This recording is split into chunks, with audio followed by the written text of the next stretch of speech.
Halo, ketemu lagi dengan saya Clara Heti Primasari dalam mata kuliah Logika Informatika. Kali ini kita masuk ke materi 9 yaitu peta Karnoff bagian kedua. Yuk kita mulai. Pair adalah sepasang satu yang bertetangga dalam peta Karnoff.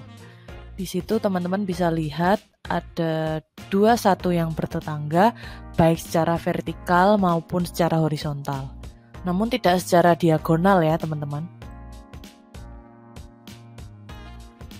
Quad adalah grup yang terdiri dari 4 buah satu yang bertetangga.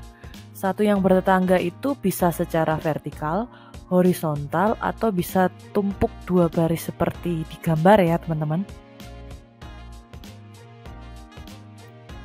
Oktet adalah grup yang terdiri dari 8 buah satu yang bertetangga. Bertetangganya bisa seperti di gambar ya teman-teman, 2 baris 4 kolom atau sebaliknya 4 baris 2 kolom. Berikutnya kita akan belajar tentang bagaimana cara melakukan simplifikasi pada peta Karnoff. Jika terdapat satu pair, maka satu variabel dan komplemennya akan dibuang dari persamaan Boolean. Sebuah quad akan menghilangkan dua variabel dan komplemennya dari persamaan Boolean. Sebuah oktet akan menghilangkan 3 buah variabel dan komplemennya dari persamaan Boolean. Langkah-langkah simplifikasi peta Karnoff. 1. Masukkan 1 pada peta. Berikutnya masukkan 0 pada peta. Berikutnya tandai oktet, quad, dan pair dengan mengingat rolling dan overlap. Kemudian jika ada satu yang tertinggal, tandai, hilangkan redundant, dan bentuk persamaan Boolean. Overlap adalah pemakaian satu buah satu lebih dari satu kali. Jika menandai suatu grup, diizinkan menggunakan satu lebih dari satu kali. Kita bisa lihat overlap pada gambar di bawah ini. Rolling bisa dilihat pada contoh di bawah ini ya teman-teman ya. Di situ yang hijau itu adalah pair yang rolling ya. Jadi kalau pair itu terletak di baris paling atas dan paling bawah dan dia dalam kolom yang sama, dia bisa dianggap sebagai rolling. Contoh rolling yang berikutnya ada pada quad yang berwarna pink. Nah, di situ quadnya ada terletak di kolom paling kiri dan paling kanan, namun terletak di baris yang sama. Nah, itu bisa dianggap sebagai rolling. Berikut ini ada contoh redundant teman-teman. Di situ ada dua pair yaitu yang warnanya pink dan warnanya hijau. Nah, sebenarnya yang pink dan hijau yang bertetangga itu bisa dianggap pair kan, tapi di situ tidak bisa karena dia sudah dipakai di kedua pair. Berikutnya kita coba latihannya ya teman-teman. Mari bentuk peta Karnoff dan lakukan simplifikasi untuk tabel kebenaran di samping ini. Oke teman-teman, kita akan bahas soal yang pertama yaitu bentuk peta Karnoff dan lakukan simplifikasi untuk tabel ini ya. Untuk membuat peta Karnoffnya kita harus tahu dulu berapa variabel yang terlibat dalam tabel ini. Nah, variabelnya itu adalah yang selain yang paling kanan ya teman-teman ya. Jadi yang di kiri aja ya. Yang kanan ini enggak karena ini adalah hasilnya ya. Di Y ini enggak.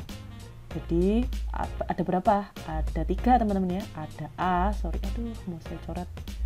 Ada A, ada B, ada C ya. Jadi ada 3 variabel. Nah, karena kita ada 3 variabel, maka kita pakai peta Karnoff 3 variabel ini.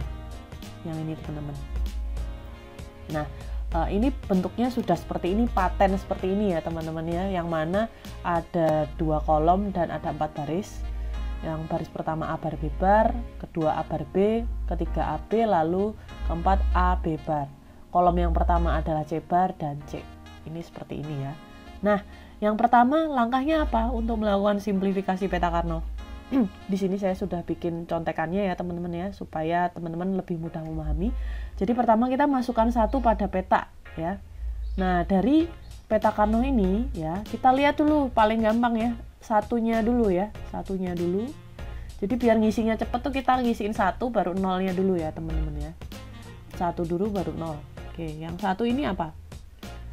Kita lihat A-nya 0, B-nya 0, C-nya 1. Berarti 0 itu bar ya teman-teman ya kalau di peta. Nah, jadi A bar, B bar, lalu C isinya 1. Yang mana nih A bar, B bar, C? Ini A bar, ini B bar, ini C. Nah, berarti di sini isinya 1 ya teman-teman ya. Oke, berikutnya mana lagi yang 1? Nah, ini 1 lagi teman-teman. A-nya 0, B-nya 1, lalu C-nya 0. Berarti A bar, B, C bar. Nah, kita cari ya. A bar, B, C bar. Berarti di mana? Di sini teman-teman ya. Kita isiin lagi 1. Lalu cari lagi yang 1 ini, ada ini. A, B bar, C. Yang mana ya? A, B bar, C. Oh, di sini. Ya udah kita isiin 1. Nah, terakhir ya, satu yang terakhir kan di sini. A-nya 1, B-nya 1, C-nya 1 berarti A, B, C tanpa bar ya. A, B, C tanpa bar berarti di sini ya. Nah, sisanya gimana teman-teman? Sisanya 0 ya, karena udah nggak ada 1 lagi. Nah, kan gampang kan? Jadi kita ngelihat A bar, B barnya tuh cukup yang di 1 aja gitu ya. Nah, jadi kita udah ngelakuin langkah yang pertama yaitu masukkan 1 pada peta lalu masukkan 0 pada peta. Langkah berikutnya gimana teman-teman? Langkah berikutnya adalah kita menandai adanya oktet, quote, dan pair ya. Ingat rolling dan overlap. Nah, di sini saya juga udah kasih contekannya. Oktet itu apa? Grup yang terdiri dari 8 buah satu yang bertetangga. Kira-kira ada nggak di sini oktetnya teman-teman? Ada nggak satu yang jumlahnya 8? Tidak ada ya teman-teman ya, karena kotaknya aja 8 dan satunya cuma 4, jadi nggak ada oktet ya. Lalu berikutnya kita lihat quote. Quote ini adalah grup yang terdiri dari 4 buah satu yang bertetangga. Nah, apakah ada 4 buah satu yang bertetangga teman-teman?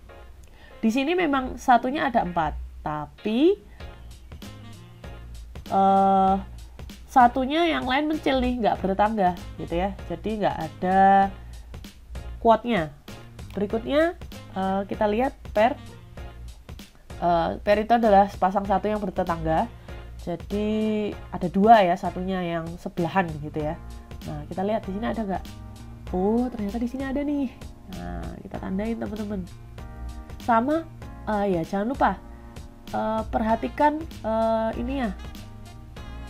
Perhatikan ada ya rolling sama overlap. Rolling ini kita membayangkan bahwa peta Carnot ini itu bersambung seperti bola teman-teman ya. Jadi C ini yang atas ini ya, kolom atas ini akan nyambung dengan yang bawah, bisa ditekuk ya ke atas bawah. Lalu yang kolom yang sebelah sini ya, itu bisa nyambung ke sini. Jadi bisa digulung ke kiri kanan, atas bawah kiri kanan gitu ya. Lalu yang overlap ini adalah pemakaian satu lebih dari 1 kali. Nah, 1 tuh bisa dipakai barengan gitu ya, asal dia tidak redundant. Jadi nggak boleh ada grup yang satunya tuh overlap semua teman-teman gitu ya. Nah, kita tandai ya. Nah, ini ada pair ya. Nah, lainnya ada nggak teman-teman? Kira-kira kalau di rolling ada ya teman-teman ya. Ini sama ini, karena ini kalau digulung ke bawah ya, itu bisa di bawahnya ini gitu ya. Ingat tadi ada prinsip rolling ya. Jadi gini, kita gambarin set. Nah, oke. Berikutnya gimana? Ada lagi nggak satu yang bertetangga? Nah, tidak ada ya teman-teman ya. Nah, di langkah keempat, jika ada satu yang tertinggal, tandai. Nah, di sini ada satu yang tertinggal kan? Kita tandain ya teman-teman ya. Oke. Wih, gede banget. Tipis aja. Oke, udah tipis. Kemudian hilangkan redundant jika ada. Apakah ada yang redundant? Ini satunya sendirian. Terus satunya yang di sini, satunya bebas, satunya memang overlap ya. Terus satu yang pair yang ini, satunya memang kepakai tapi satunya bebas. Jadi aman, tidak ada yang redundant. Lalu berikutnya bentuk persamaan boolean. Nah, persamaan booleannya dilihat dari mana? Dilihat dari yang satu saja teman-teman ya. Jadi persamaan booleannya tuh gini ya. Y ya, kita samain dengan variabel yang ada di sini. Kalau ini Z gimana ya, Z gitu ya. Kalau di sini Y ya Y. Ya. Kita lihat pair itu akan menghilangkan komponen yang ada bar sama tidaknya gitu ya. Paling gampang kita lihat dari ini dulu ya teman-teman ya, yang satu sisanya ini gitu ya. Ini apa namanya, abar, aduh jelek, bentar, abar B C bar. Oke, ini udah ke mention ya. Lalu yang kedua yang mana, pair yang ini ya, plus. Nah, untuk lihat yang pair yang ini, kita lihat baris-baris sama kolom yang berkaitan ya teman-teman. Nah, di sini kan baris sama kolom yang berkaitan tuh ini ya, ini sama ini, ya kan? Nah, kita lihat di sini A-nya A besar, ya memang A besar ya, A tanpa bar. Oh, karena A tanpa bar maka dia tidak saling menghilangkan. Kita tulis di sini A. Sip, ya. Berikutnya gimana? Berikutnya B bar. Nah, B sama B bar dia akan saling menghilangkan, jadi nggak perlu ditulis. Oke, sekarang kita tinggal lihat C-nya. Nah, C-nya kan nggak ada apa-apanya nih, nggak ada yang bikin dia hilang gitu ya, jadi dia tetap ada. Nah, dengan ini kita udah nge-mention yang ini gitu ya. Berikutnya yang terakhir yang mana? Yang ini teman-teman ya. Oke, yang ini kolom-kolom yang kaitan yang mana? Berarti yang kolom ini sama kolom ini sama baris ini sama kolom ini gitu ya. Berarti gimana? Tambahin aja langsung gitu ya. Kita lihat A bar A. Nah, A bar sama A dia akan menghilangkan, jadi tidak perlu ditulis. Kemudian B bar. Nah, karena dua-duanya ada B barnya, berarti B barnya masih ada nih. Tulis B bar. Lalu C. Nah, C-nya kan sendirian. Nah, kalau sendirian tuh pasti langsung ditulis karena dia tidak ada yang menghilangkan. Gitu. Gitu deh teman-teman, simplifikasi Perta-Karno. Hasilnya persamaan ini ya. Y A bar B C bar plus AC plus BC. Nah, ini dia hasilnya.